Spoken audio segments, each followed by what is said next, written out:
Hello दोस्तों, आज के इस वीडियो में हम इलेक्ट्रॉन, प्रोटॉन, न्यूट्रॉन, समभारिक, समन्यूट्रॉनिक, समस्थानिक इन सब को अच्छे तरीके से निकालना सीखेंगे। और आज का ये वीडियो काफ़ी इंपॉर्टेंट होने वाला है बच्चों।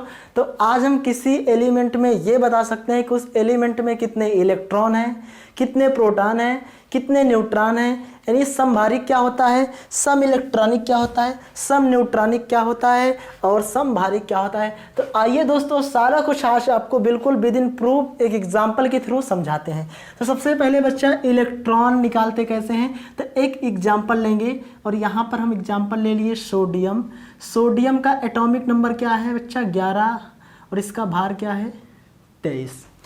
ये आपका 11 हो गया परमाणु क्रमांक और ये आपका हो गया इसका परमाणु भार। अब ध्यान से देखना, ये जो एलिमेंट है मान लो इसको हम x लिखते हैं, इसको हम क्या लिखते हैं, x। तो ये बच्चों z होता है और ये a होता है। a का मतलब होता है एटॉमिक मास जिसको बोलते हैं परमाणु द्रव्यमान, और z होता है परमाणु क्रमांक। तो अगर हम बात करें परमाणु क्रमांक की यानी एटॉमिक नंबर की, अगर एटॉमिक नंबर की बात करें तो एटॉमिक नंबर कितना होगा बच्चों, 11 होगा। और अगर हम एटॉमिक मास की बात करें, एटॉमिक मास की बात करें तो कितना होगा, 23 होगा। अब बच्चों बात ये आती है कि हमें तो निकालना है इलेक्ट्रॉन, प्रोटॉन।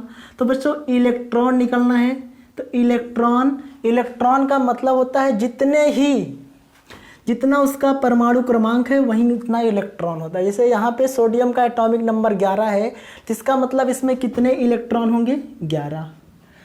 और एक चीज़ बता दें, जितने इलेक्ट्रॉन होते हैं उतने ही प्रोटॉन होंगे। इसका मतलब इलेक्ट्रॉन हमेशा प्रोटॉन के बराबर होगा। जितना इलेक्ट्रॉन होगा उतना प्रोटॉन। प्रोटॉन की डिफिनीशन होती है किसी तत्व के नाभिक में उपस्थित प्रोटॉनों की संख्या उस तत्व का परमाणु क्रमांक कहलाती है, जिसको आप एटॉमिक नंबर बोले। तो एटॉमिक नंबर 11, एटॉमिक मास 23, तो ये इलेक्ट्रॉन 11 जो यहाँ नीचे होगा वो आपका इलेक्ट्रॉन, ये प्रोटॉन। अब बच्चों हमें निकालना है न्यूट्रॉन। तो हर तत्व को अपने ऊपर नाज होता है, हर एलिमेंट को, हर व्यक्ति को अपने ऊपर नाज होता है। तो n बराबर हो जाएगा, n बराबर यहाँ बराबर लगा देंगे a माइनस जेड। यानी न्यूट्रॉन निकलना है तो एटॉमिक मास से एटॉमिक नंबर को माइनस कर देंगे बच्चा, न्यूट्रॉन मिल गया। और न्यूट्रॉन कितना मिल गया, 12। तो फिर से समझ लो, इलेक्ट्रॉन जो परमाणु क्रमांक होगा वहीं इलेक्ट्रॉन, जितना इलेक्ट्रॉन होगा उतना ही प्रोटॉन होगा। और जितना जो है इलेक्ट्रॉन प्रोटॉन होगा, फिर न्यूट्रॉन चाहिए तो हम एटॉमिक मास से एटॉमिक नंबर को घटा देंगे। एटॉमिक मास से एटॉमिक नंबर को घटा देंगे तो हमें न्यूट्रॉन मिल जाएगा। यानी इलेक्ट्रॉन, प्रोटॉन, न्यूट्रॉन निकल गया। अब आइए बच्चों हम ये समझते हैं, थोड़ा सा इसको इरेज करेंगे और इरेज करने के बाद हम ये समझते हैं कि आखिरकार समस्थानिक क्या होता है, या यहीं पर मैं बता देता हूं आपको समस्थानिक क्या होता है। तो इलेक्ट्रॉन, प्रोटॉन, न्यूट्रॉन समझ में आ गया। अब हम बात करेंगे बच्चों समस्थानिक की। समस्थानिक की, तो समस्थानिक में एक एग्जांपल लिखेंगे, 1H1, 1H2, 1H3। ये आपका है प्रोटियम, ये आपका है ड्यूटेरियम, और ये है ट्राइटेनियम। Protium, deuterium, ट्राइटेनियम। अब बच्चों समझो, यहां पर देखो तो एटॉमिक नंबर क्या है, सेम है, लेकिन जो एटॉमिक मास है वो अलग अलग है। और अगर एटॉमिक मास अलग अलग होगा यानी जहाँ पर स्थान सेम हो, यानी परमाणु क्रमांक सेम हो, तो उसे हम क्या कहेंगे, समस्थानिक कहेंगे। क्या कहेंगे बच्चों, समस्थानिक कहेंगे। ठीक है, तो बच्चों क्लियर हो गया होगा समस्थानिक। समस्थानिक का मतलब होता है कि परमाणु क्रमांक सेम हो लेकिन परमाणु भार सेम ना हो। परमाणु क्रमांक सेम हो लेकिन परमाणु भार सेम ना हो। अब बच्चों ये इलेक्ट्रॉन, प्रोटॉन, न्यूट्रॉन समझ में आ गया होगा। इसको इरेज करके मैं आपको जो है समझा दूं कि आखिर समभारिक समझ में आ गया तो सर हमको ये बता दीजिए कि समभारिक क्या होता है। अभी तक समस्थानिक पढ़ा, अब हम पढ़ेंगे समभारिक। समभारिक जिसको आप बोलते हो आइसोबार। तो समभारिक में बच्चों एग्जाम्पल लेंगे आर्गन का। आर्गन 18 है, इसका भार 40 है। पोटेशियम 19 है, इसका भार 40 है। और कैल्शियम 20 है और इसका भार 40 है।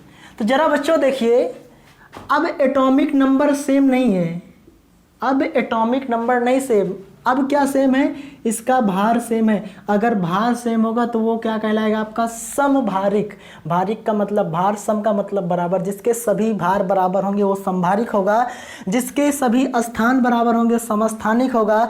तो सरसम न्यूट्रॉनिक क्या होगा, सरसम न्यूट्रॉनिक क्या होगा, यानी जहां पर न्यूट्रॉन सेम होगा, जहां पर बच्चों क्या सेम होगा, जहां पर बच्चों न्यूट्रॉन सेम होगा वहां पर आपका क्या होगा, सम न्यूट्रॉनिक होगा। जहां पर न्यूट्रॉन सेम होगा वहां पर क्या होगा बच्चों, वहां पर सम न्यूट्रॉनिक होगा। जैसे यहाँ पे समझना बच्चों, यहाँ पे मैं आपको समझाता हूँ एक एग्जाम्पल के थ्रू। ये सम न्यूट्रॉनिक का एक एग्जाम्पल लेंगे। जैसे मैं यहाँ पर ले रहा हूँ 1H3, ये ट्राइटेनियम है, और 2He4। अच्छा बच्चा ये बताइए, ये एटॉमिक नंबर है, ये एटॉमिक मास है, atomic number atomic mass. Neutron चाहिए, 3 में से 1 माइनस कर देंगे, कितना आया, 2।